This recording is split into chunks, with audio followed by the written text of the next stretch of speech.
ሪሰንትሊ ከቲክቶክ ጋር ተያይዞ በቁጥጥር ስር የዋሉ ወጣቶች ነበሩ። እነዚያ ወጣቶች ለኢትዮጵያ አስፈላጊ ናቸው። ያንን አውድ ተቀላቅለው ፈጥረው ለመማር ስራ ለመስራት መሞከራቸው ሊበረታታ የሚገባው ጉዳይ ነው።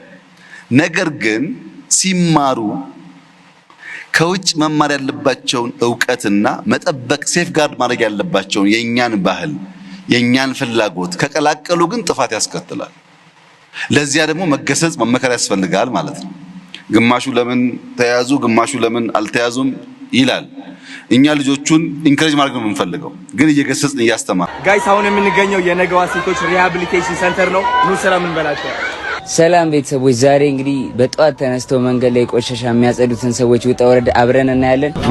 መንገድ ላይ እንደዚህ ማስቲካ፣ ወረቀት ምናምን ብስኩት ልጣጭ የምትሉ ጫት ምናምን መንገድ ላይ የምታቆሹ ሰዎች እንደዚህ ነው የሚያስለፋቸውና ቆሻሻ መጣያ ውስጥ ቆሻሻ ጣሉ።